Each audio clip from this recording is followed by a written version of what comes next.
you know, when you're iconic like Halloween, you have haters. You have Puritans and losers after you. So here's a list of people that I personally think are losers. Tried to shut down this holiday. Henry VIII, husband of the characters of the musical Six. Boo, Henry VIII. Boo. Elizabeth the First, Wow. antagonist of the CW show Reign. Absolutely. Cromwell, Oliver Cromwell, killed off a lot of my ancestors. Fuck you, Oliver Cromwell. If I ever meet you, I would like you to know that I hate you. Yeah, because he famously loves podcasts. I don't think they let him listen to our podcast in hell because it's too good.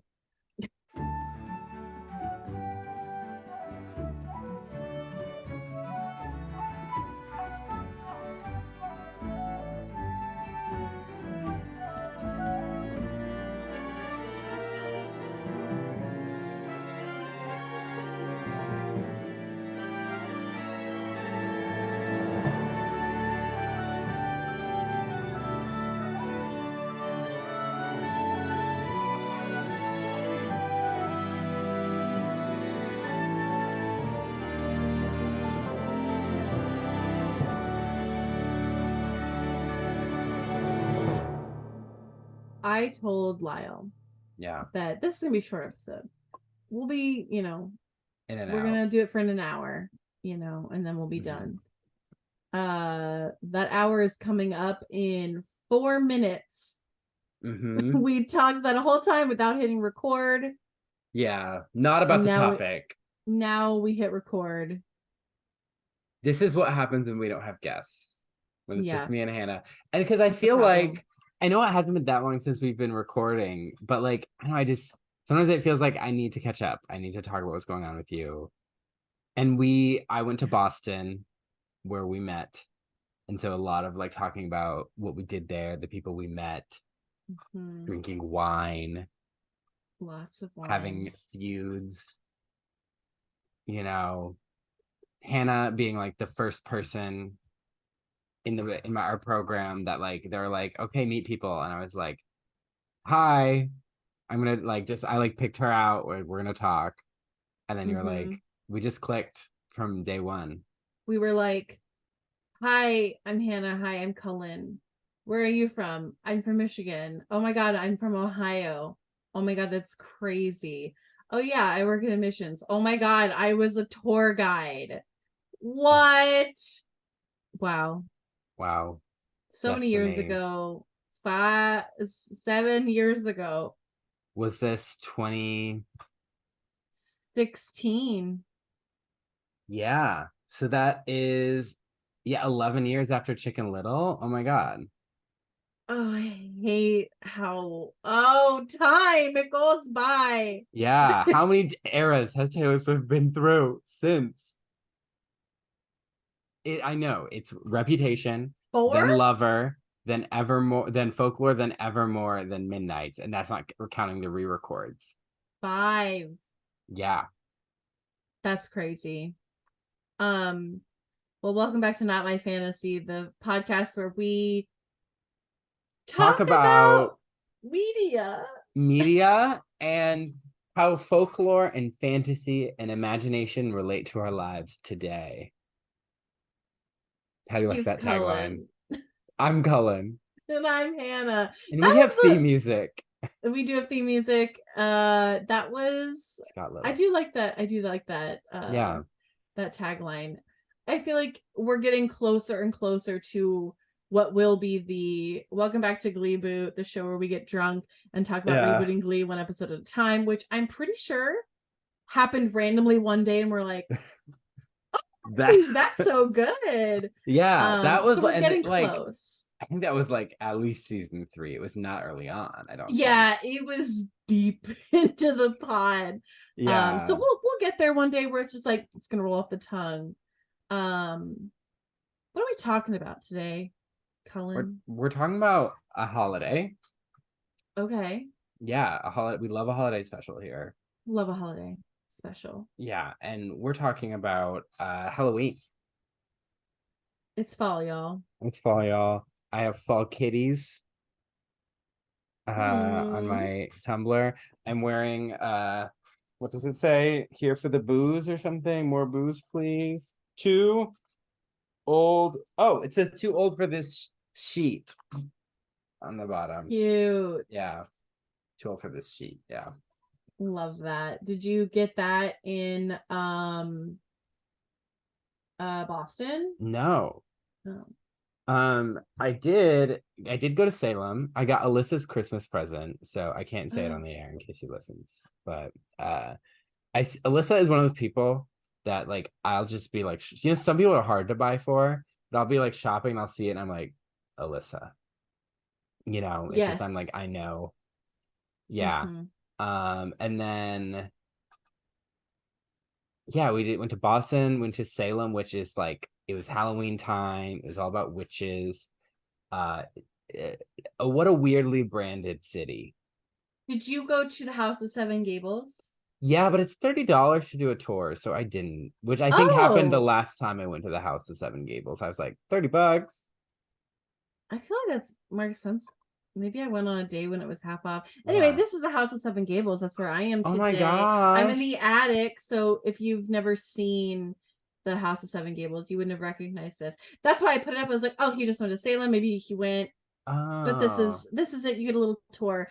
You come up. I think it's this side. There's like the secret passage, or maybe it's it's this side. There's I like a secret passage, like it would be behind me in the corner. It is a tight squeeze. I don't think I'd be able to fit there now because I'm a little heavier than I used to be. So, but it's fun. I would recommend it next time you go back. I don't want to go back to Salem. No, I mean maybe, but I mean I just think I I've been there love Salem. twice and I'm like, this is Me too. good. I checked it off. I think like I wish we had done a little more of the witchy shops, but it's like we couldn't have made a broom because that was not going to fit in our checked bag. But No, you know, it's like I that walked could have been your personal item. it's just a broom. Uh, you know, it's the bigger witch hunts happened in Europe, but this is like the American witch hunt. And so we're like, oh my gosh, witches, fun. But like you're in this Yeah. house, like looking at this old house, and I remember this kid being like, so like they like kept the dead witches here, you know, because there's witches everywhere. The kid's trying to figure out what's going on here. And it's like, no, like there was like a few, like the 20 people died. And because you know, there was hysteria or Puritans. I did the Salem Witch Museum, which looks really cool, but they don't allow video, and the reason why is because it's cheesy and bad. Is And that the one where you sit and then it's happening around you? yeah, but if you pick a Love wrong it. seat, you can't You see can't certain. see fucking anything. I Yeah, love it. and it's like it very much still is like blaming the girls who are hysterical, not the Yeah. adults who then said, "Yeah, let's murder this old lady." Okay. These kids had nothing else to do. Yeah, think of the most annoying kids on TikTok, and you know they'd hunt a witch. They Yeah, would. like they didn't have anything else to do, so like they're blaming people They're just because just like they're bored. they're They're canceling people literally. yeah, like cancel culture. And so it's like yeah, there's a lot to learn about like the allegories of like hysteria Yeah, and that kind of yeah, stuff. But it's also like historically, like those kids were so bored. And like that's a yeah, shame that all these people had to suffer at that. But then again, it's also like, yeah, but maybe those adults shouldn't have been crazy. But then yeah. again, everyone was crazy And because they they were all well, bored. and it was a culture that like yes, it was not only was it the olden times, it was a culture that disregarded that thought all fun, even old timey fun, was evil. So like Hmm. had nothing to do. Yeah. So And they were exceptionally racist. yeah, poor Tituba. Yeah, she didn't deserve that. She didn't. And then, you know, I think I might believe that some people have sorceress powers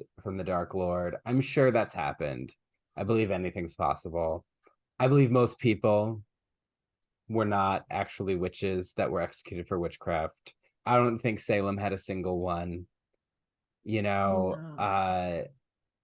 Yeah, but yeah, so I did that, and then you go into the gift shop though has better prices than most other gift shops in Oh, Salem. So we got interesting. some stuff, you know, for Rafa's family and stuff. And so then we go. His dream has been to go to Salem and like see New England fall. So this was a really fun trip. We listened to All Too Well, driving through the Vermont woods, staying at a remote bed and breakfast. You know, it was fun in like a town where then we took a wrong turn and we lost Old Samuel. And like, oh my god, we're gonna die. And then we went to a fish restaurant in Vermont, and then they seated 3 gay couples in a row. There's us, then another couple, then another, all like different ages. Like one couple was younger than us, one was older. I was like, wow, it's the stages of life. Yeah, stages of a relationship. How cute. And then so anyway, so we go to the next part of the Salem the Salem Witch Museum, and then it's like I wish they could have just let you read the stuff, but that more wax figures are talking about like their composite stories, like, oh, this is something that happened to women. I'm like, just tell me a few stories of people that actually happened to. I'd be interested. And then there's like a wall that's like a history of witchcraft. You don't have time to read it because they crowd everyone in. And then there's this witch, and she's talking about the Wizard of Oz and like the cinematic witches, and she gets to be witched. And then millennials need to be stopped because I say this as a millennial, a late millennial, but still a millennial. They talk about Hogwarts. And I'm like,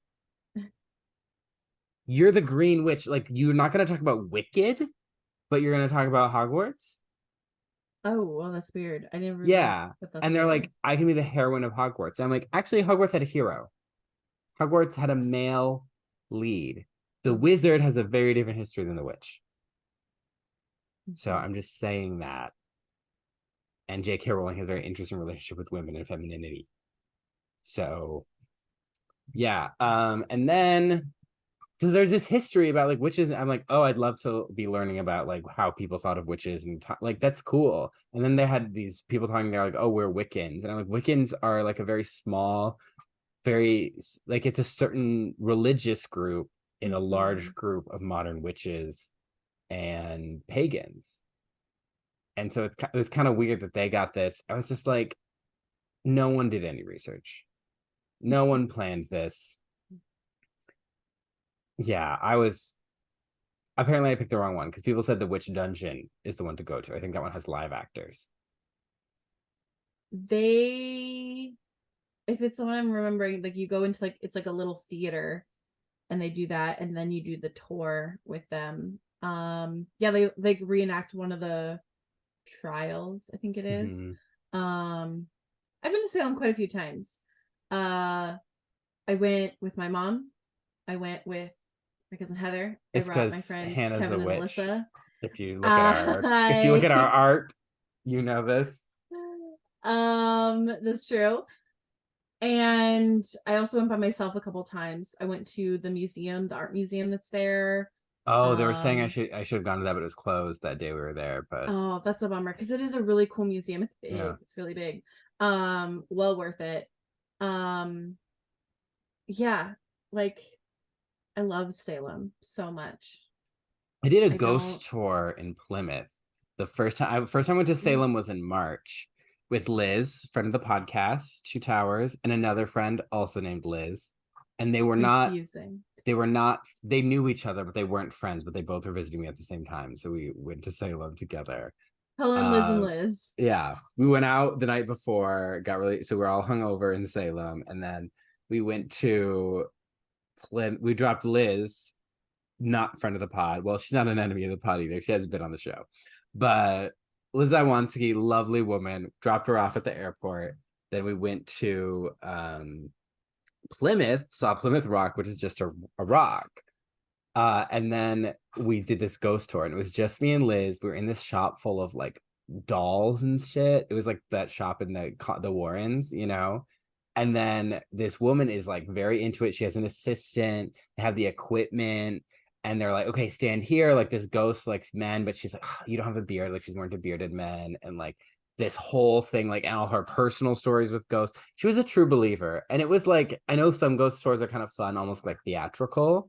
This was like, we were on Ghost Hunters. It was so good. Love that. And it was like night in Plymouth. It was just us. It was like a very personal experience. That's awkward, but also awesome. This woman, I want a movie or a show or something about her, like based on her or something, because it's like, what a life, you know? Yeah.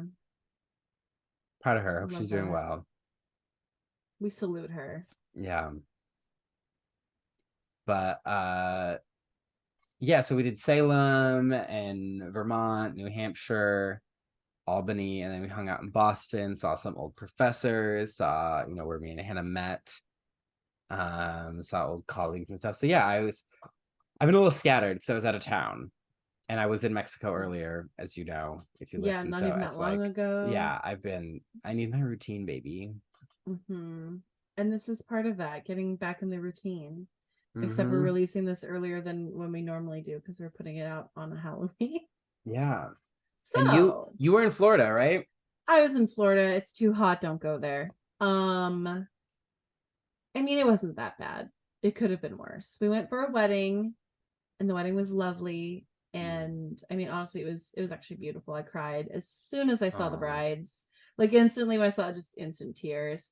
Um, that's yeah. awesome. So speaking of fantasy, it was a fantasy themed wedding. Oh my gosh. And we ended up not doing well with planning slash it was hard to find stuff in our sizes as two plus sized people.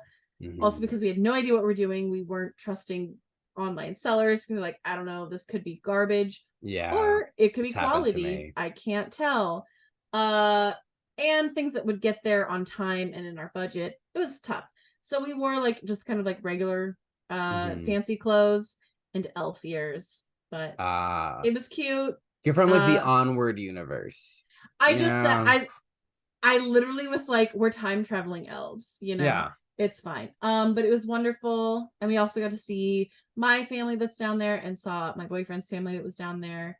It was great, but I'm also really happy to be back home in our bed, in our house, just back to I love travel. I Mm-hmm. really do. And I love seeing family and friends. But boy, do I love being at home. It's a tiring, and then the cat's missing you the whole time. Oh my god. I can't even talk about my pets. Yeah, Gatita was I like, can't.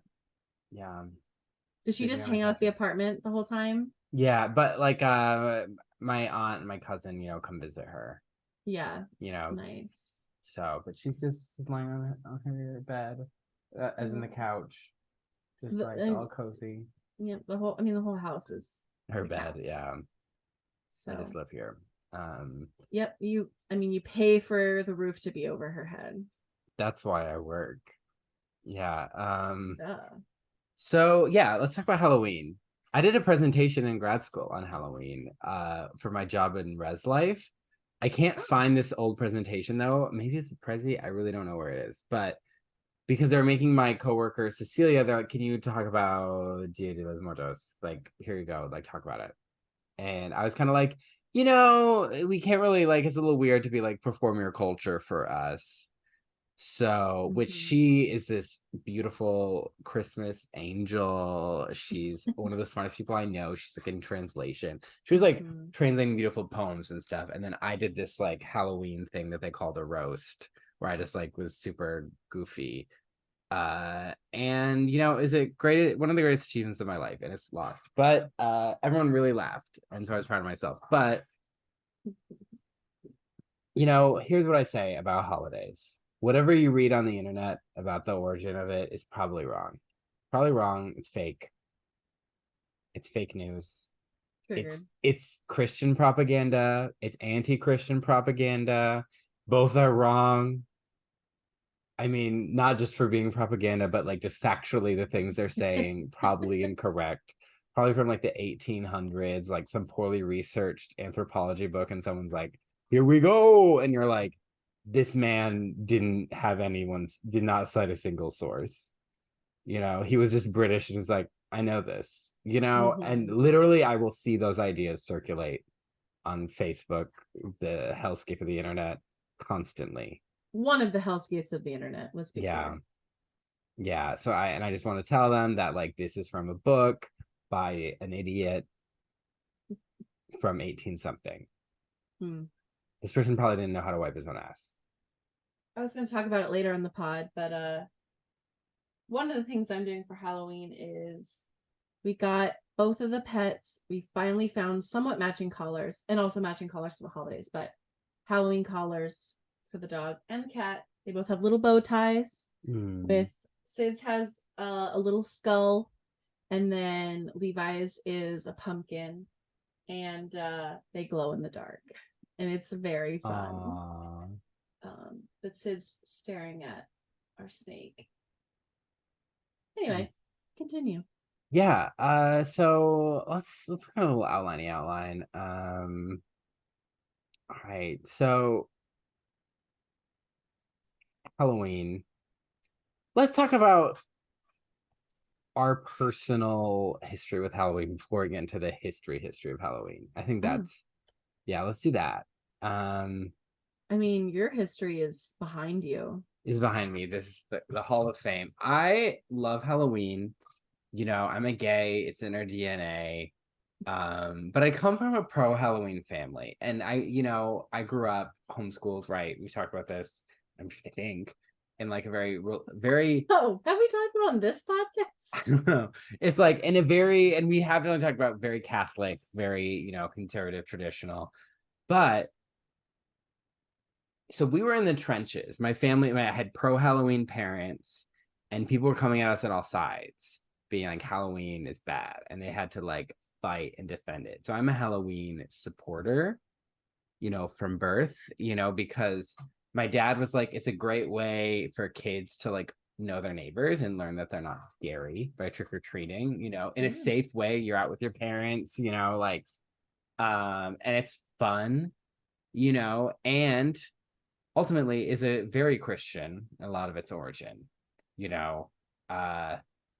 so we can see my mom used to make some of my costumes. If we were to make it, we had to pick before October because she's like, I will not enter Joann's fabrics in October. Smart. Wise woman, yeah. And she would make them, and then we were not allowed to do anything demonic. No demons, witches, vampires, zombies, nothing really evil. We had to be good. And then we had bonus 2 costumes. We would have an All Saints Day costume for the next day. And we'll talk about the history of All Saints Day. But we dress up as a saint. We do a little presentation on saints.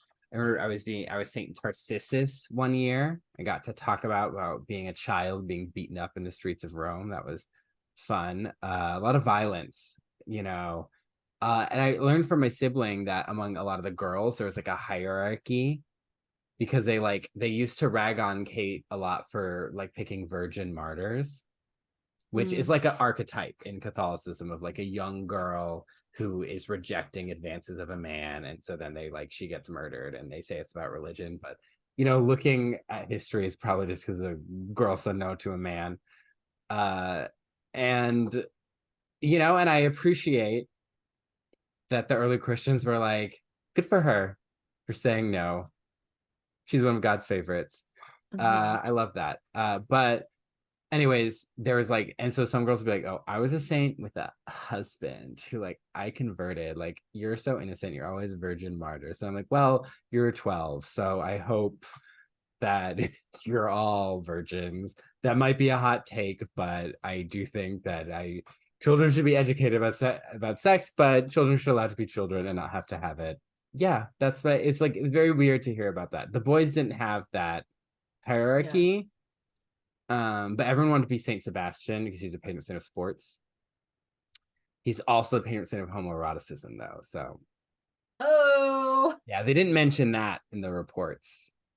But because he's usually naked. He's usually so he's tied up and he's naked and he's shot with arrows. He's all ugh. And so. Oh my. Yeah. That's saucy. I mean, let's see. You've got Batman. Oh yeah, so I was Batman. I would wear Batman sometimes just throughout the year. I just wanted to be Batman. That sounds about right. That was next to that. That's a Minuteman. Speaking of Boston, that was a last minute costume. That was when you're in that age where you can't pick a costume until it's the day of. And you're learning about that in history, and you're like, this. And your mom's like, okay. Okay, yeah. We got Elmo. As a Cute. baby. We have St. Francis of Assisi, Mm-hmm. Patron of Animals. So that was an All Saints Day one. So I had some Beanie Babies, and I wore a footy from Payless Footwear on my head to have like that monk tonsure. Oh, that's what that is. Yeah. That's so cute. Yeah, there's two Peter Pans. There's a Peter Pan when I first moved to Los Angeles. And I was like 7 or 8. I had a Peter Pan birthday. This was a Disney store costume. This was a rare thing. My mom didn't usually buy the Disney store ones. And people still ask me if I was Robin Hood, and I was like, Peter Pan is on my fucking shirt. I didn't say fucking, I didn't know what that word was, but and then I think that's Link from last year right there. There's Robin from a Halloween party where Hannah was Madonna. Yes. Yeah. That's when I was like starting to enter my slut era of Halloween costumes. Though for me, it's like a balance of like you want to be a little slutty, but not actually that slut. Like you just a hint. Just want to look good. We have pumpkin spice latte, one of my personal favorites. It came with a scent. I rub myself with wax. Oh. There's Archie Andrews. That's I threw up at a birthday party. No, I threw up at Alyssa's work party in that one. Nice. Yeah. I've done Superman multiple times. We got Superman because it's really superheroes are great. You're just layering athletic wear. And I was Superman for a superhero contest in college, but also I wore him for Halloween. One year, our first year in Boston, I was Superman. And I did throw up in an Uber in that costume. Your contact in my phone. You need to find me that picture. It's deep in there. I don't know if you guys can even see it. No. Oh. No, it's not gonna work. Yeah. Anyway. And then there's a VeggieTales. I'll put it on the screen. I'm Junior Asparagus. This is me as the god Apollo. I is that you getting into your Greek mythology era, which we have not talked. Did we talk about it? We started with Life's But a Song. Yes. For Hercules. Yeah. And then we don't have it. I was Perseus one year with a Medusa head. That was fun. Yes, I remember you talking about that. Yeah. Also in one of our classes that happened on Halloween, you came in something. I was Prince Philip from Sleeping Beauty. Prince Philip, yeah. Yeah. I remember you were still wearing the towel from I had seen you in a couple of nights before. Yeah, as Superman, Yeah, I mean, love it. I love a Halloween look. So my personal history with Halloween is that we didn't really celebrate it. And I don't really know why. Yeah. My suspicion is because I was at a church that did not like witches and so I mean, but I think they were like, okay, Halloween is looped into that. It's bad. But because I definitely would dress up and go trick-or-treating because I have photos of it. I'll have to dig them out. I'll put them on the screen if I can find them. But here's what's interesting. I was Simba one year, not Nala. I was Simba. But you know how you could tell that I was Simba? Because it was also, I don't think it was a Disney store costume. I think it was just a Disney costume they bought at like Walmart or something. But it just says Simba on the chest. Otherwise, I could have been Nala. I was a Dalmatian one year.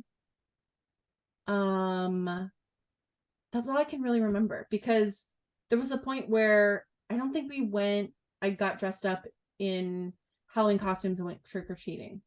I don't really know why, because also at school every year we would have the Halloween parade, and so I would dress up for that. Yeah, it's really strange.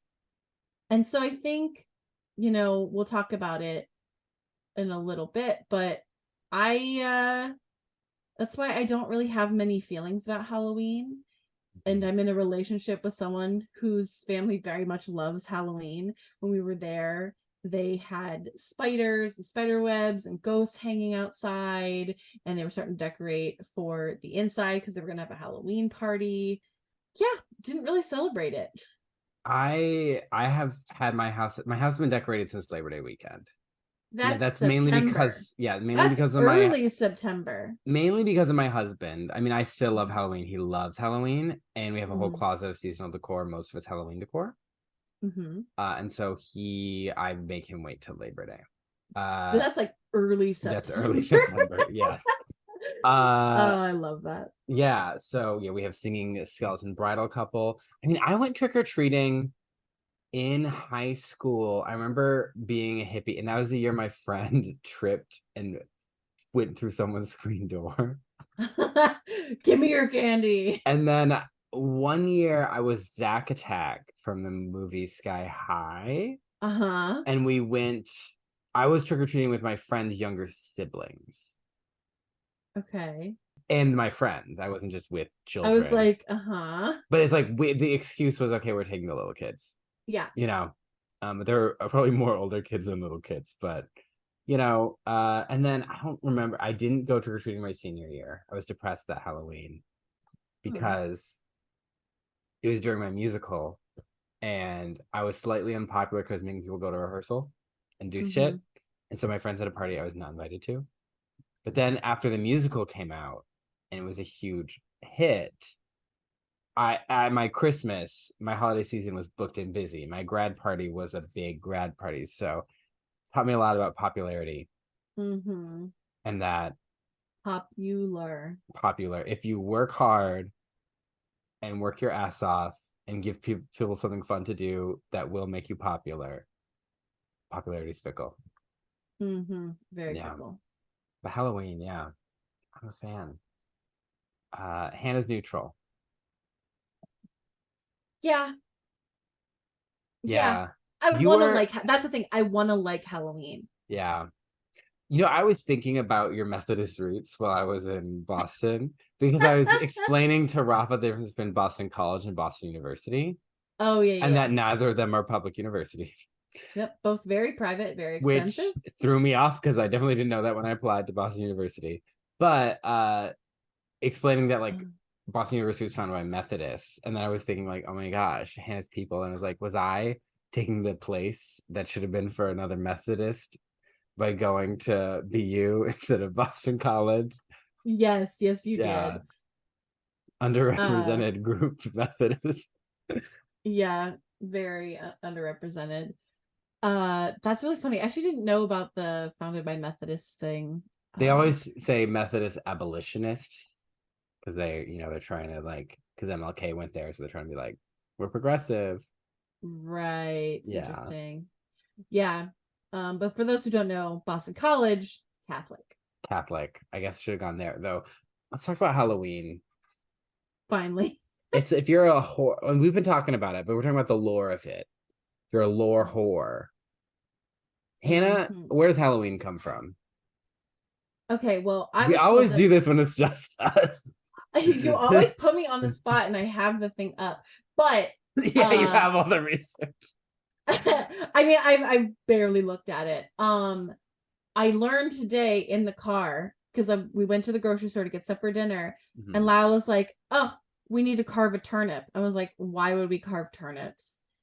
And he's like, "Because jack-o'-lanterns, turnips back in the day." And I was like, I don't have time to do that. And he's like, I'll do it for you. Guess what I don't have? A carved turnip. We did not buy a turnip because I went in the store and bought the stuff because we had the dog with us. And so he can't be left alone.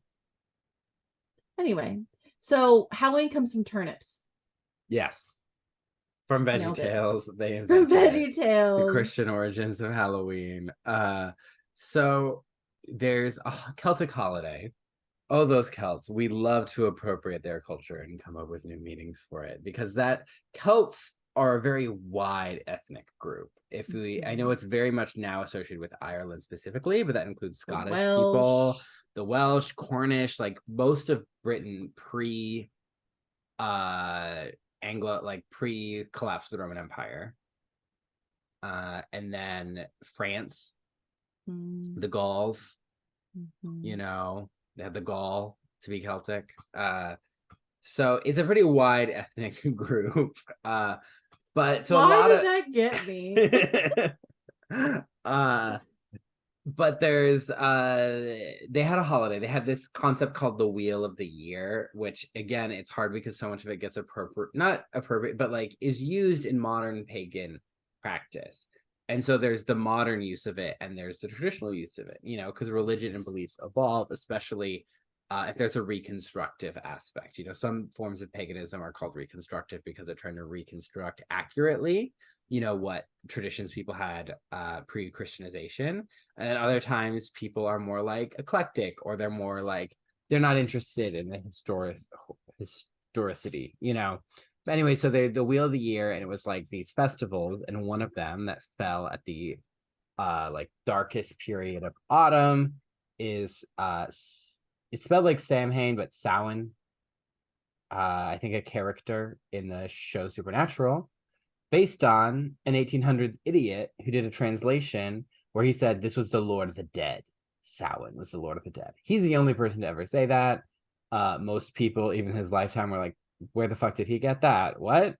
So that is an incorrect thing. It was a holiday that featured bonfires.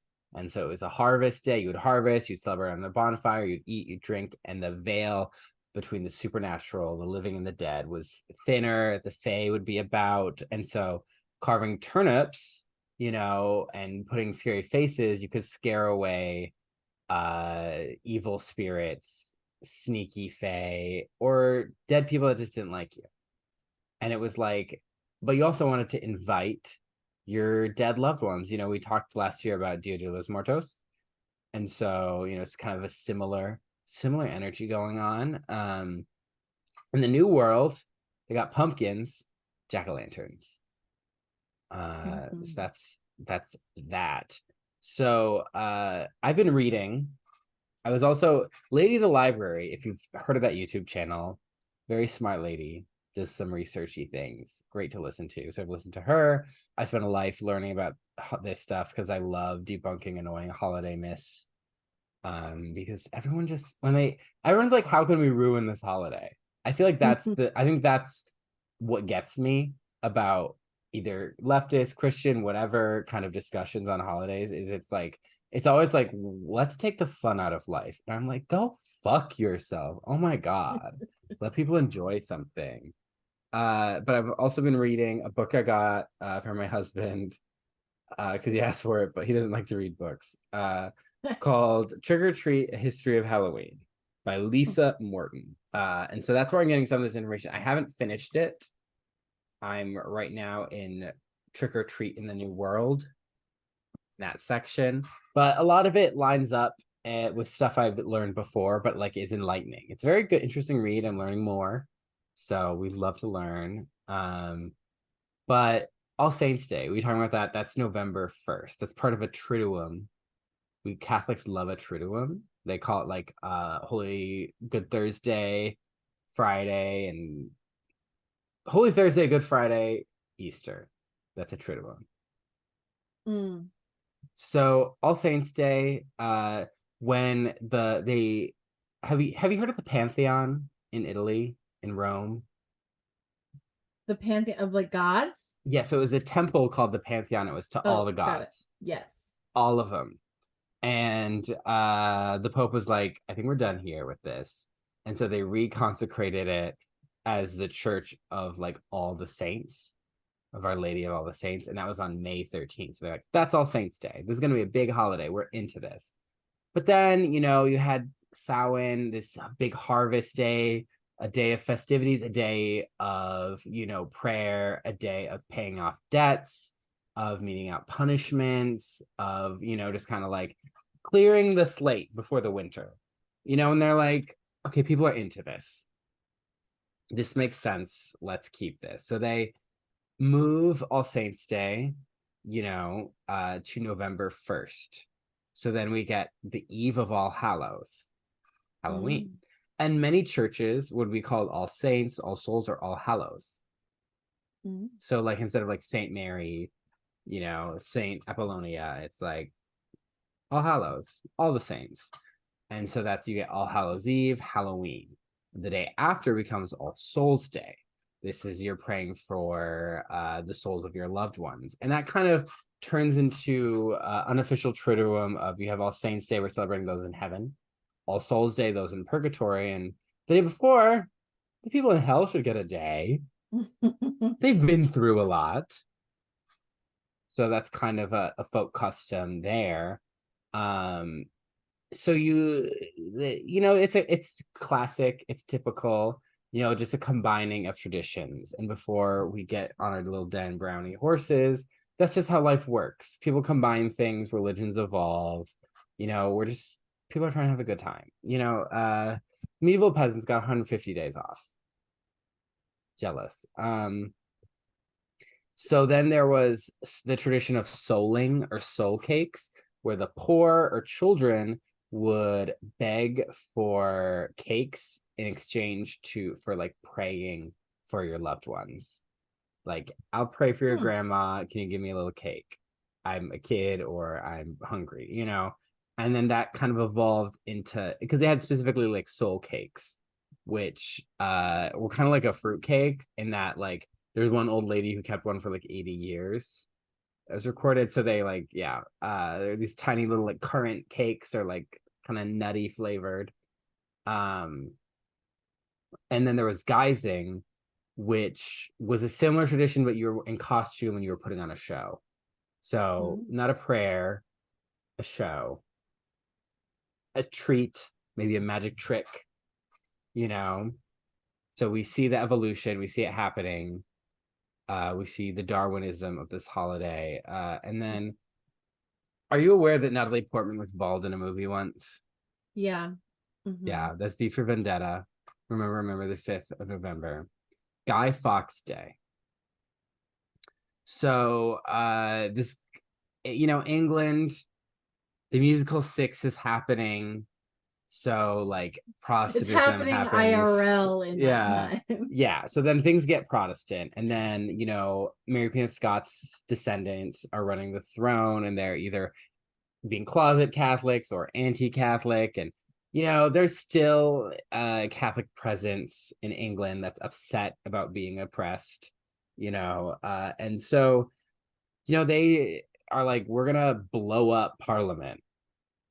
And they do this plan, this guy, Guy Fawkes, who was not the leader of the plan. He was just one guy. They do this plan. You could just rent. He had the coolest name. Yeah. You could rent space below Parliament. So they just were renting a storage unit below Parliament and just filled it with gunpowder. And that's why they don't do that anymore. And they were trying to gather, okay, everyone's going to uprise. But everything kind of collapsed pretty quick. It was still a Catholic minority.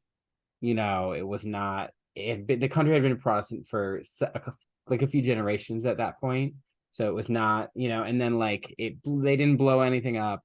But anyways, they would have Guy Fawkes Day where they would burn bonfires, and burn Guy Fawkes in effigy, and then sometimes they'd burn the Pope in effigy. And some of these traditions made it to the U.S., because we really love Halloween, and we are exporting it across the world. Like, we made Halloween what it is today. But, it has its roots, has these Celtic roots, these British Isle roots. But George Washington was like, we don't want to alienate the French by burning the Pope, by burning the religious leader. So that got squashed. But, Queen Victoria, have we heard of her? Oh, yeah. Once played by Emily Blunt. She loved her husband.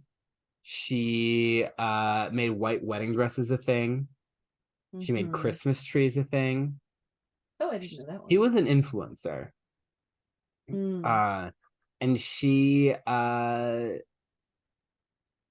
to get into Halloween.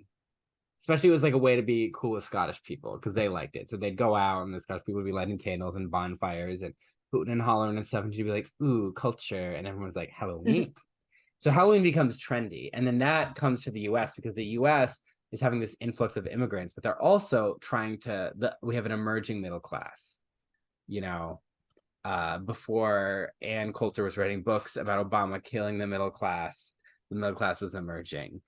And so Halloween became like a trendy kids holiday to kind of be like, oh, we have fun. We're the middle class. We have some extra money. We're doing a holiday. It's trendy in Britain. Queen Victoria says it's so cool. And this, becomes a lot of fortune telling traditions that involve, finding your future husband, maybe making out with a cute boy, finding out how you're going to die. You're throwing nuts in a fire. Maybe you're pulling little pranks, playing little games.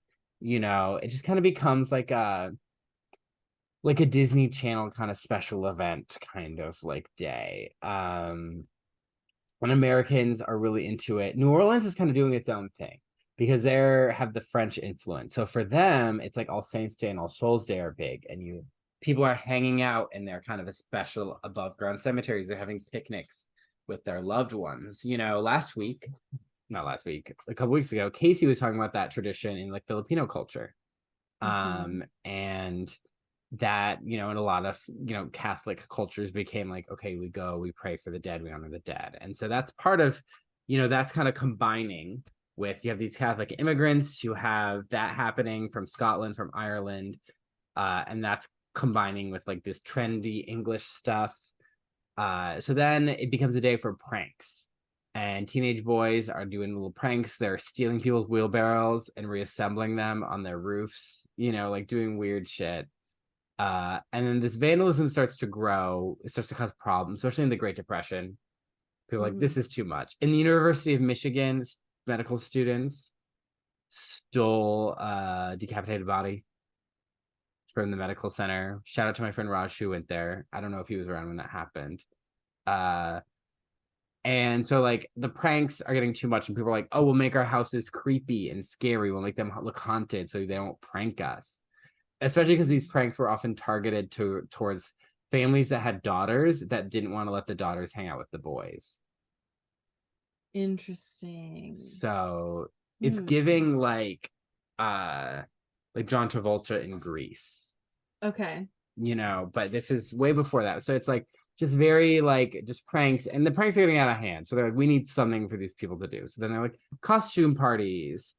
And then trick-or-treating kind of we get the soul stuff, combine the souling and guising combined with like, let's just do something fun for the kids so they're not like sawing down telephone poles, and so that's how we get Halloween.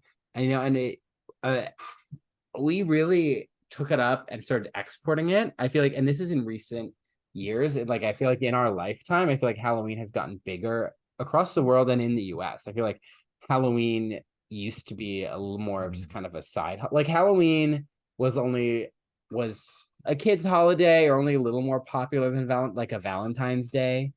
But now Halloween is like top dog. It's like Christmas and Halloween are the top holidays. Adults love to celebrate it. It's definitely grown a lot. But when you're iconic like Halloween, you have haters, you have Puritans and losers after you. So here's a list of people that I personally think are losers. Tried to shut down this holiday. Henry VIII, husband of the characters of the musical Six. Boo, Henry. Boo. Elizabeth the First, antagonist of the CW show Reign. Absolutely. Cromwell, Oliver Cromwell, killed off a lot of my ancestors. Fuck you, Oliver Cromwell. If I ever meet you, I would like you to know that I hate you. Yeah, because he famously loves podcasts. Yeah. I don't think they let him listen to our podcast in hell because it's too good. And then the Puritans, not a fan. And so like Henry VIII and Elizabeth were like, Halloween is Catholic as fuck. So they used to ring the bells for the saints. It's like, we're not ringing those bells no more. We're not having fun. We're not having parties for this. Halloween is banned. It's canceled. No, you'll get fined if you celebrate. And then Cromwell is like, Christmas, Halloween, it's all gone. Fun. The only thing you get to do in your life is work and shit in a bucket. Hope you like that. We see didn't last for him very long. People were literally like, we'd rather have a king. So Halloween was part of Catholic decadence. Didn't Mm. want that shit no more. They prayed, they shat in buckets, they died. That's what life should be. Then, as waves go, your average American Christian, your average British Christian was like, can't I like believe in Jesus and also have fun sometimes? And that just became more of a thing. They're like, Yeah. yeah, okay. Because, it's unsustainable. You start doing witch hunts. You get bored, you do some witch hunts. And they're like, Yep. That's what I don't want happens. grandma to die. Can't we just have a holiday? Mhm. Like carpet pumpkin grandma lives. I think we all win. So Halloween, that combined with, you have Catholic immigration and you have the US as a multi-religious society. And I know like the history of the religion in the US is a very complicated thing, but the reality is one of the things that makes the US very different is not we had a variety of denominations and religions mixing, and we didn't have an official government sanctioned religion the way like France, Mexico, like a lot of these other places did, England. So you have a mixing of traditions, people borrowing things from each other, and they're just having fun. Traditions are mixing, so Halloween becomes popular. It becomes fun. Eventually, a magazine is like, black and orange are the colors. I know people try to say brown, white, and yellow. No, black and orange. Mm. And so it becomes, this fun, goofy holiday. Then you start to get, it's a combination of the decadent Catholic origin combined with, the satanic panic of the 80s. And it's Mm-hmm. kind of, this is the devil's birthday, as we discussed. According to the Catechism of the Catholic Church, that decadent religion, the devil has no birthday. He is a pure spirit. He irrevocably separated himself from God and can't be Mm-hmm. fixed because so he had no birthday. Yep. Um, and because like, who's his mom then? Which there is a great Brothers Grimm story about the devil's grandmother. Oh. Yeah, but it's kind of like, come on, Betty Sue and Pastor Jeff, read the book. So people are like, the devil's birthday, satanic panic, fear of pranks, fear of violence, rumors. People start to spread rumors, kind of ruin Halloween's good name. She's at the top of her game. She's Taylor Swift, and everyone else is Kim Kardashian and Kanye West. And they're Mm. writing their little rumors. They're getting on their little tweets. They're like, people putting razor blades in candy. I don't think there's a single actual documented instance of that happening, from what I know. Because, like, if you're going to Oh. the creeps and weirdos of the world don't get much benefit from that. It's like people like gangs murder people on Halloween. It's like they just create these stories. It's part of this culture that was designed. And I'm like, oh, maybe I'm getting back to my conservative roots, but to, make people afraid of their neighbors and to kind of separate people from their communities and make them more reliant on like media sources, instead of Mm. like being a community, to just turn people to consumers. Now this is where my leftism comes in. It's like not community, a consumer, because Mm. make you afraid. And so it's like you'll only hang out, do trick or treating with people in your intimate groups or people you know very well. You can't Right. trust people to just give candy. Now I'm not saying definitely make sure don't like eat the stuff that's prepackaged. Sounds like the consumers, but you know what I mean. Like I get to a certain degree. Like don't just eat random vegetables in a bag, like with the weird stuff. Just stick with the candy. But again, like I think a lot of this is just like clickbaity or the news trying to get people to watch. Like this kind of like satanic panic, people are out to get you, you Mm-hmm. know. And that was not great. I remember people used to always be like, we don't go trick or treating, we go to the All Saints Day party. And I'd be like, oh my gosh, they're Mm. different days. And then I mean, we had neighbors, my best friend, they were allowed to read Harry Potter, unlike me, but they weren't allowed to Halloween. That's that. I don't know. I had Halloween, but no Harry Potter, and I would take that arrangement any day. Yeah, I had Halloween and no Harry Potter, but it was because I only had Halloween basically through school. Yeah. So I don't know.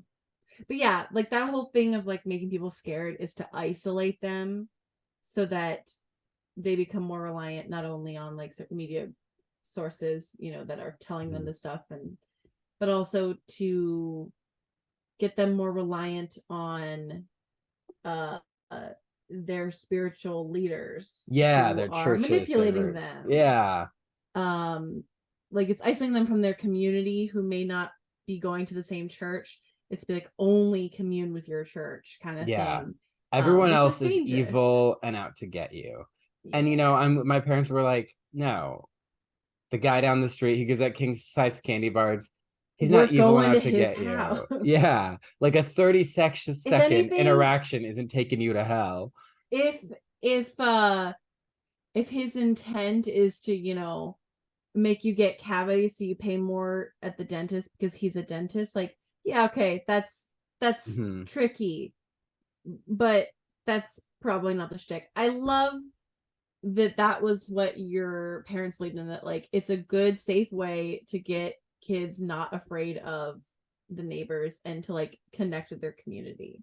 Yeah, because Like, as a kid, that's how you'd remember, like, oh, that house does this on Halloween, as you yeah, drove around the street. Because one, I think they had like a college age high school. Who knew this? The kid could have been 13, but to me, he was an adult, like that was a an voting older age son, human being. and he like dressed up as like a scarecrow or something and lied on the grass, like he was a decoration. And then like went up and got the candy, and then as you're leaving, he went up and like, ah, and I remember like running down the driveway so scared. And then it was like realizing, oh, it's just like this guy, and like I Yeah. remembered that house for that. Mm-hmm. uh yeah, it's just, and it is. And then there were times I'd go to like my friends who lived in a more walkable neighborhood. Like there's certain neighborhoods where like more people were doing Halloween, Mm-hmm. so especially as we get older and we wanted to like see our friends. But I love giving out candy. I live in a place where I can do that now. It's a fun holiday. I don't like haunted houses that much. I've I don't learned either. it's I've not for wanted me. I've wanted to do Palo Scream at, or whatever it's called, at Busch Gardens in Tampa when we lived there.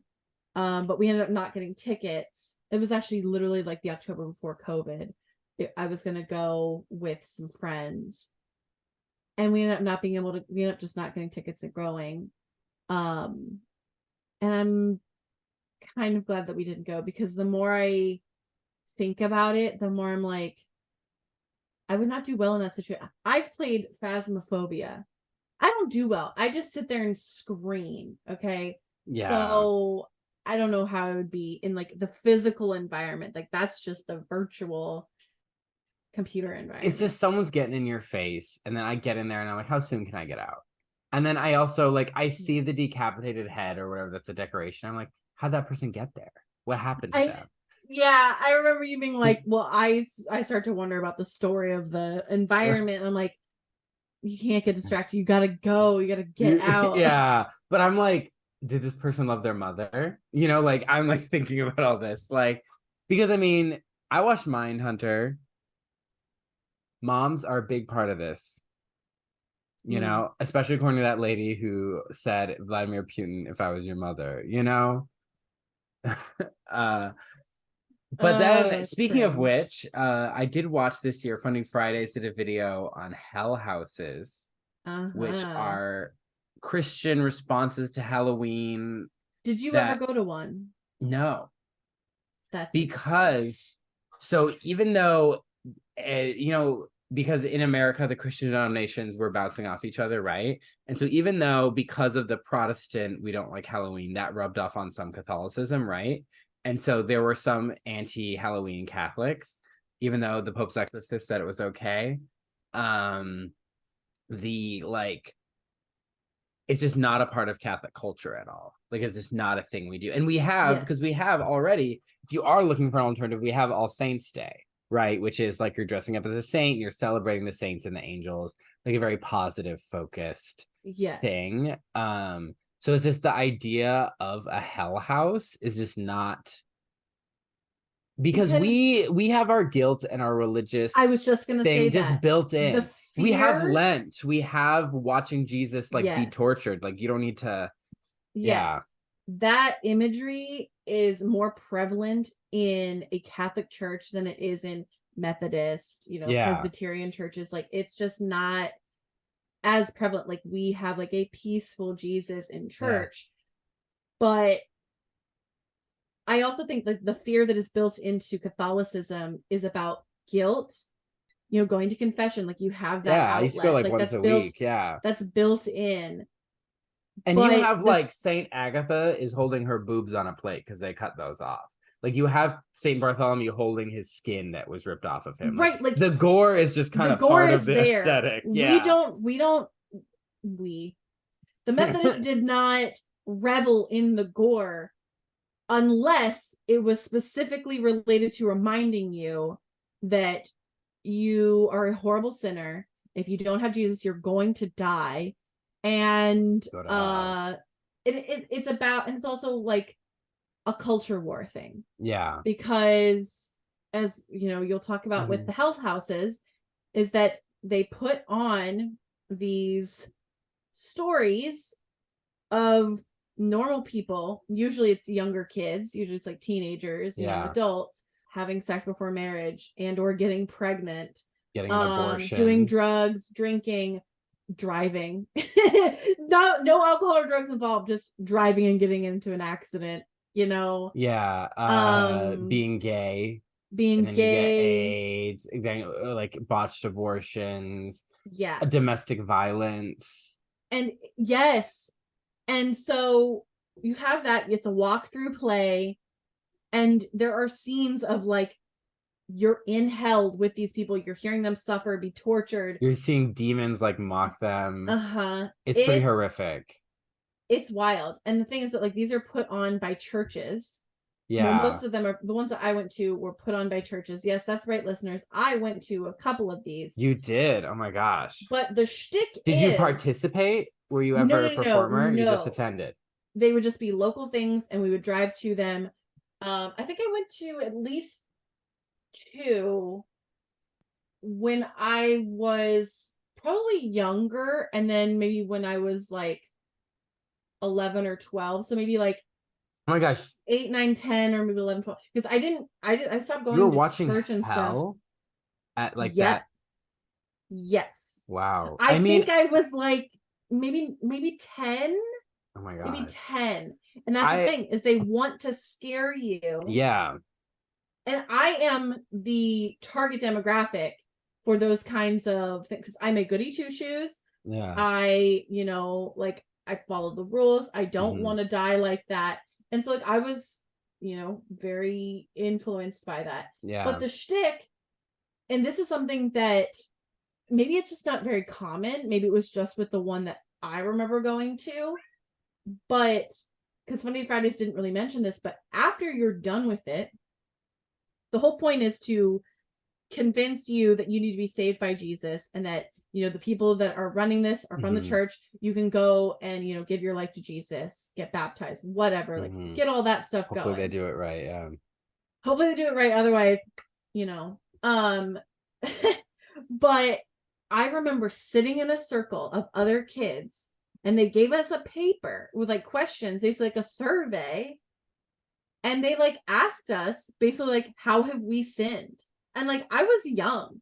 And so basically you've gone through watching this traumatic thing happen and you're traumatized by it. And then you're being asked to talk about re-traumatized and being like, well, what are you doing wrong? Like you're forced to think about your life that way, even as a kid. I mean, I did that every night, but that's a Catholic thing. Your act of contrition every night. Yeah. And then they get you scared about your own life. Like you're scared for those people in that thing. Yeah. Then you come out and you're like, here's what I'm doing wrong. I'm like, oh my God, that's going to be me. You come to that realization, and then they try to push you into church activities.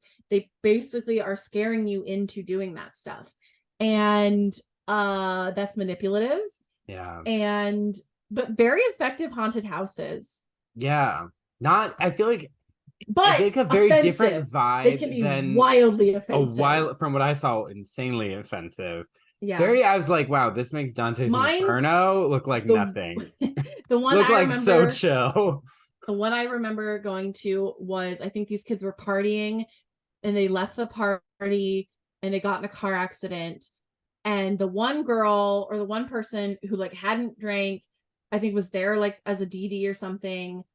But not a And very like good that one. person went to heaven. Yeah. Yeah, I don't know if they were She got in driving a bad accident and sent her friends to or hell. or if she ended up like getting in the car with them and they I don't know. But she was in the car, she went to heaven, and then the other people or other person went to Yeah. hell. And I remember the screaming. I The remember standing screaming. in a pitch black room so with other people, and then beyond the rope was the scene, and just screaming in the dark.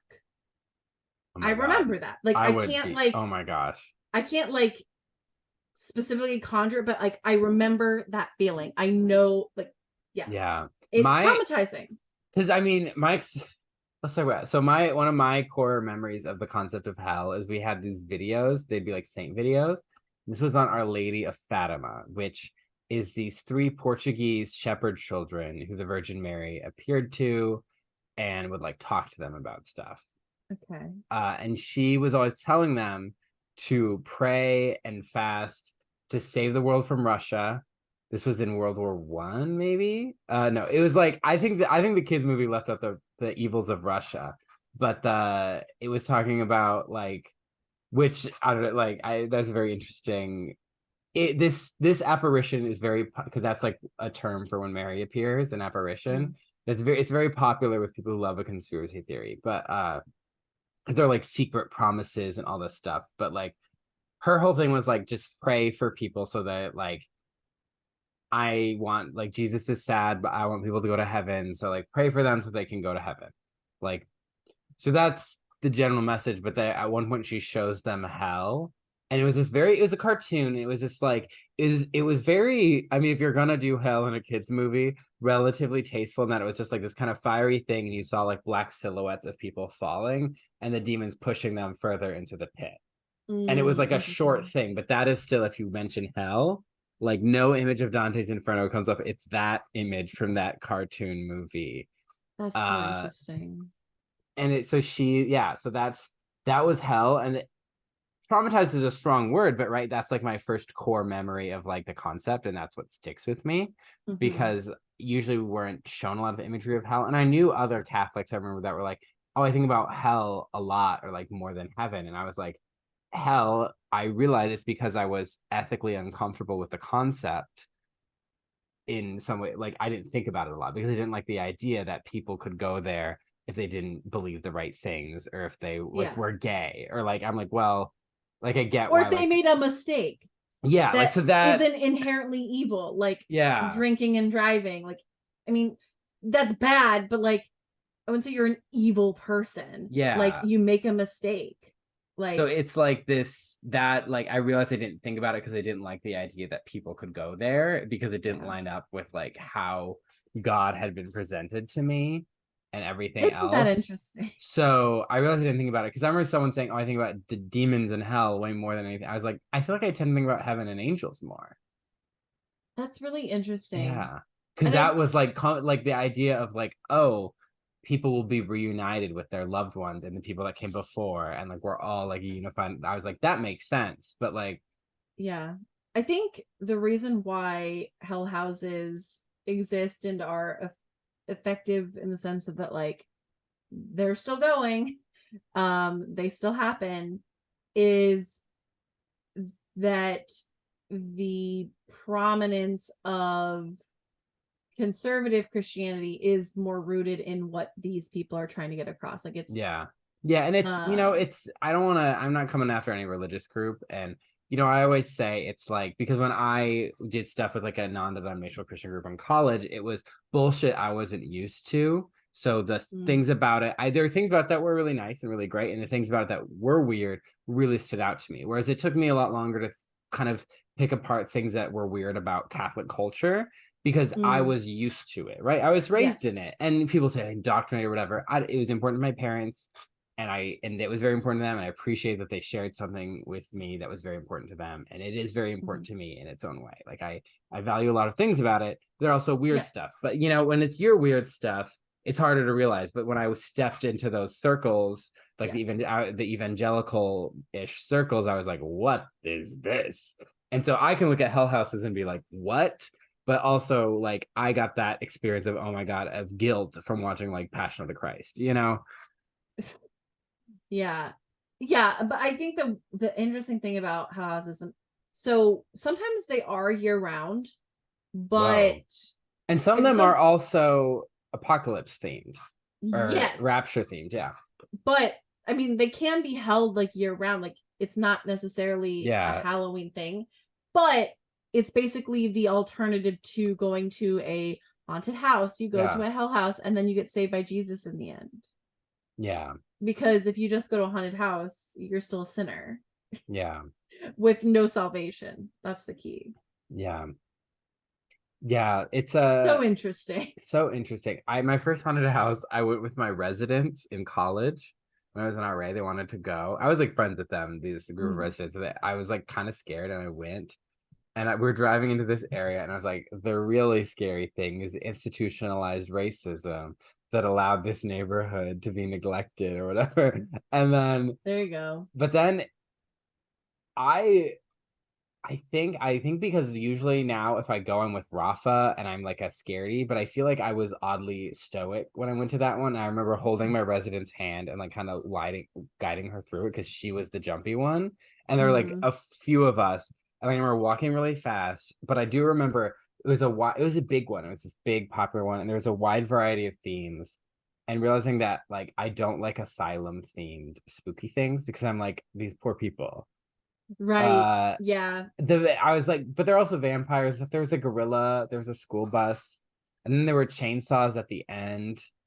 We were inside Erebus, god of darkness. And then you just kind of walk out. Yeah, I think that's what usually gets me is that there's no consistency in theme. Yeah, but the ones I've been to at Not Scary Farm, there is some consistency. But I think what gets me is, I think I have narrative issues. You get distracted by narrative stuff. Yeah, in it, I'm just kind of scared. But afterwards, I'm like, well, what did that mean? You know, and so I can appreciate the Hell House is trying to give a narrative. But like, why did they pick the worst narrative they could? Maybe sometimes haunted houses, I think there needs to be some kind of resolution. I don't know. Because you're there for a story. Yeah, I want to. Most people are there to have their brains scared out. They just do jump scares, and I'm like, whoa, and I'm like, yeah. If anyone just screamed in my face, I'd be like, what? You know? Yeah, I'm not just gonna stand there. Like, but here's the thing: it's not about the actual having it happen to you. It's the moments between that. Yeah. The fear that you're building up, the anticipation. Yeah. That's really the feeling that people are going for. They're just going to feel something. It's about the edging, not the climax. Sheila disappeared. It's about the edging, not the climax. Yeah, it kind of is. I think that's why I watch people play scary movies or scary video games because I actually don't really like to watch or play them because like I can play Phasmophobia for a little bit and then I'm just like I'm exhausted by how tense I feel. But I'm a little bit more relaxed when I watch people play them because it's not me. Yeah. But it is those moments in between the jump scares happening that like because you get that relief when the jump scare happens. You're like, and the tension's gone. And then it comes back. Yeah. I mean, Five Nights at Freddy's. That's a game. I hate that lore. But when I know about it, I'm like, trash. That lore is so deep and confusing. I don't like sad kids being tortured. Here's the thing. No. Why? We could write a story about anything in existence. I watched a lot of game theory on it because I was like, okay, I've seen this game. I've watched it. I don't understand the lore. And so I started from the beginning.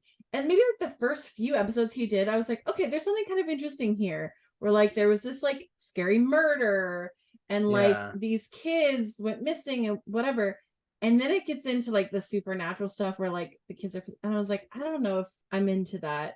But now in a lot of indie horror, they're just like rinse and repeat, like kill kids, make them suffer, make a horror game out of it. Kind of, it's just rinse and repeat, and I don't like that.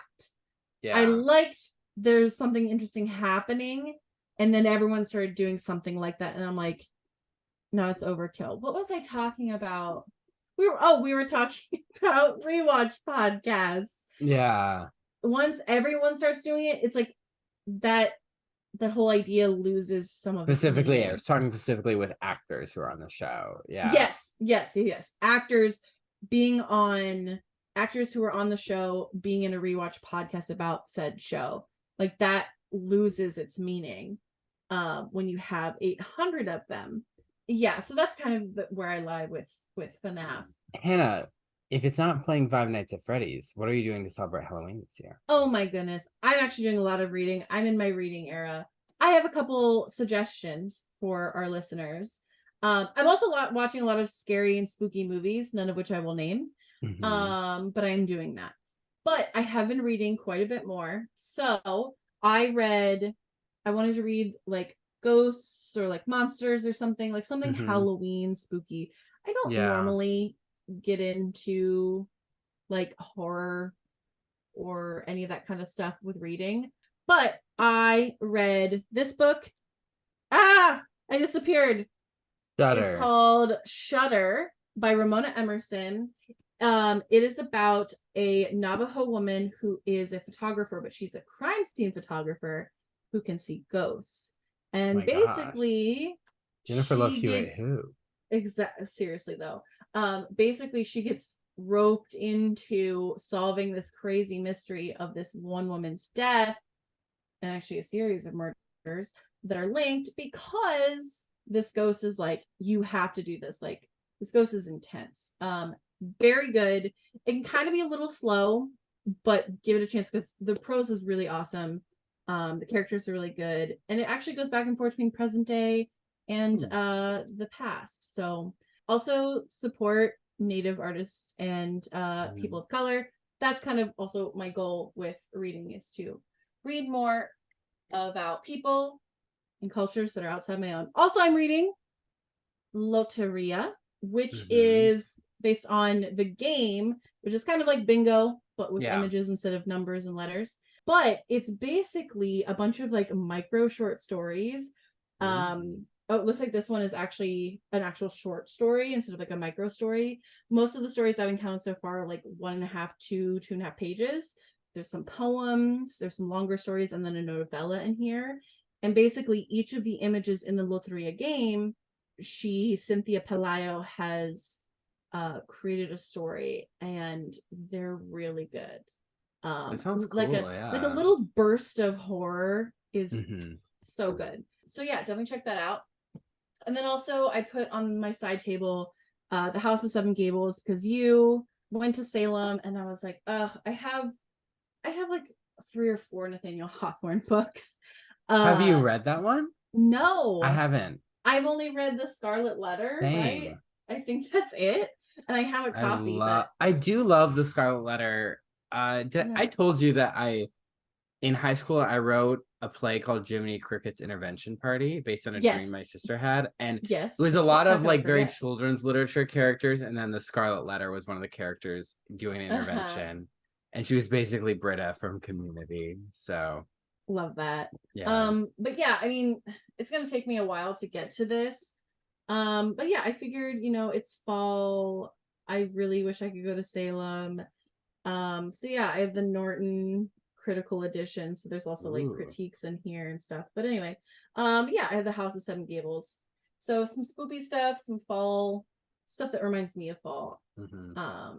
Also watching people play scary indie video games, giving me that anxiety, giving me that edging feeling. What am I watching? There's a new game by Reflection Studios, who developed Welcome to the Game. I don't remember what it's called, but I'm watching people play that. It looks very good so far. Very intense because the Welcome to Game 2 and Welcome to Game were also very intense. Disturbing as well. I can't say I would recommend people watching or playing those games if they are very sensitive to the depravity of humanity. Yeah. Wow.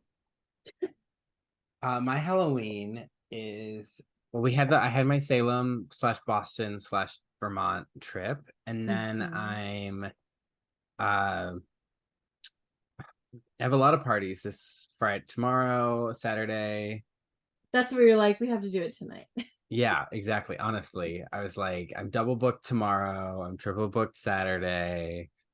And then Halloween itself, I'm trying to figure out what exactly I might have some people over, but I'll be giving out candy. Nice. I would love to give out candy. And the thing is, like, we don't live in a bad neighborhood. Like, and there are kids in this neighborhood, but there was no trick-or-treaters last year. So I don't know if like they don't I had trick-or-treat. some, but not a ton. And I still need to buy candy. Yeah, I think we're giving out toys. Rafa always has a plan of what he's giving out, but he's usually at work, so I have to, because I have a friend who's like, "You're coming to my house for game night," and I'm like, I gotta be giving out candy. Yeah. So I am I'm also participating. I'll probably wear a costume, but I first have to get a costume to work that day. They're doing a crock pot dish contest, and I'm gonna be making a taco dip. So the day that this comes out, I will be doing that at work, and there are prizes to be won. So maybe I'll win. At work, I'm actually kind of one of the people in charge of the Halloween celebrations. I organize. Does not surprise me. A floor decoration competition. There's gonna be a costume contest. Maybe some candy, some face painting, and our receptionist wanted to go as Pitbull. And so in support of her, the rapper, I came up with the idea that everyone on my team is going to go as a different artist that has featured with Pitbull. So I have to finalize all the pieces, but I'm going as Austin Mahone. Okay. Do you remember him? No. He was like a kind of a Justin Bieber type. He was in that era, but he did that song, yeah, with Pitbull. It's about catcalling, I think, but it is a bop. He was the struggle of Pitbull's music. He's Pitbull's like music. It's a bop, but it's probably problematic. He was like a tween's heartthrob. Well, when you said Mahomes, all I could think of was the quarterback of the Chiefs. So I was like, huh? The only football players. He was on a record with Pitbull? Let me list football players. I think we did this on Glee Boot once where we're like, so there's Drew Brees. Anne was literally like, name a football player. Okay, so Drew Brees. Does he even play anymore? I don't know. I don't think so. Peyton Manning. He does not play anymore. Eli Manning. He might still play. Oh my gosh, the Bostonians. Tom Brady. Bostonian. Tom Brady. I can't believe you don't remember the Travis Kelce. Yeah, was it the one that? Yeah, he's one people are talking about. That's it. Remember when we saw Legally Blonde the musical in Boston, and you like blacked out the whole thing? But I don't know what happened. We need to talk. That's spooky. That's spooky. I don't know what happened. I didn't do drugs at that point. I drank, but we hadn't drank that night. No, I remember you commenting on the plant and payoff of the Brendan and the Ireland song that the hairdresser sings and the UPS guy. And then that you were like, that's a plant payoff I'm here for, but you don't remember anything about it. But I had seen that musical my freshman year of college. And then it was weird seeing it being like, oh, these characters are my age now. Oh, yeah. But they're being played by people who are even younger, even further apart in age. And because that ties into like, I was the youngest one on our program. I mean, by months, but I was. And then but then like I worked in res life with the undergrads, and I saw one of my friends who was an undergrad, and she was talking about how like she thought I was like so old and mature. I was like 22. Isn't that wild? We Yeah. were so young. Um, yeah, that is spooky. No idea how that happened. Yeah. Yeah, so are we gonna ask our big question? Is Halloween your fantasy? It currently is not, but I would like it to be. I Because seeing my in-laws' house decorated, like half decorated for Halloween, I was like, this is fun. And I Yeah. don't know why I've just been so like meh about Halloween. I think it's just because I didn't really grow up with it, so like I don't Hmm. have a connection to it. I would like to. I Yeah. really would like to. So I'm gonna say not now. It's not my Hmm. fantasy, but I hope it will be. Because next year I would like to actually like put up lights and Hmm. maybe no, I don't want to hang spider webs because the actual spiders are going to bury themselves and make webs outside. I don't want that. But I want to hang lights Hmm. and do some cute decorations. You know, as we can see from the picture behind me, I love Wow. Halloween. Mm-hmm. I love dressing up. I like going to parties, and I like also giving out candy. Mm-hmm. I love a holiday. Name a holiday I don't like, Hannah. Uh, I'm sure there's one, but I can't think of one. Labor Day. Do you like Labor Day? I feel like Labor Day was so more fun in school when you had the day off. so you have, okay, of the America specific holidays, you have Fourth of Right. July and Thanksgiving have their own kind of culture. And then all the others, Labor Day, Memorial Day, it's kind of a long weekend. And so I'm neutral to those, but that does remind me I don't like Thanksgiving Really? Why don't you like Thanksgiving? because it was like I had an eating disorder, and it was an eating Mm, holiday with my yeah. family that I felt very self-conscious about. But I have a lot of fun memories and like fun Thanksgiving traditions. But it was Mm-hmm. also like, especially in school, it always came at the most stressful time. And so you'd have a holiday, but it's like you have to write a play, and like, oh my gosh, it was yeah. Thanksgiving is probably my favorite holiday because I feel very passionately about mashed potatoes. And that is not a joke. I'm dead fucking Well, serious. Alyssa also loves Halloween or Thanksgiving. But to me, Thanksgiving, there's nothing spiritual about it, and there's nothing slutty about it. And I'm like, what is If there it's here not for me? spiritual, it's not slutty, it's not for me. Yeah, like Put what is there that for on me a to t-shirt. do? Like Um, Halloween is like fun, and Christmas is it's like literally just sweet and about eating. wholesome. Yeah. And I'm I like, think I don't need that. I eat enough. Thanksgiving is one of my favorite holidays because it is one of the ones that I would have the most fun on because like Thanksgiving with my dad's family starts at 2 o'clock. Like we eat at 2 o'clock. We just have lunch. And Hmm. then we like hang out, talk, we'll play games. We have leftover, like we have seconds, Yeah. like couple hours later. And Yeah. like we basically spend the whole evening together. And then like when Black Friday started to become like a real thing, like later on that evening, we would start to look through the ads and like highlight stuff. And Yeah. then a big group of us would go shopping together and like not like we weren't be aggressive. We weren't trying to get Yeah. there for deals. We're like, let's just go and walk around, be part of this Yeah. like big crazy day. Yeah. We would go like late at night. So like I think that's why it is probably one of my favorite. It is probably my favorite holiday. Also because fall is my favorite Yeah. season. I We love love it. fall. Christian Girl Autumn. I mean, I liked, True. so I would we would when we would see my cousins in Chicago, we had a couple traditions, like we would go see Sing Along Sound of Music. Okay. That was a fun one. I love that movie. And then but I remember times playing with my cousins outside, and then but then in Chicago when we're visiting those cousins, like we'd go into the city and we'd see the Christmas displays, and we'd go to the Christmas market, and Mm-hmm. and then we had a tradition of playing Pictionary. Uh-huh. We would play categories, Yeah. that kind of stuff. We play Trivial Pursuit, big trivia people.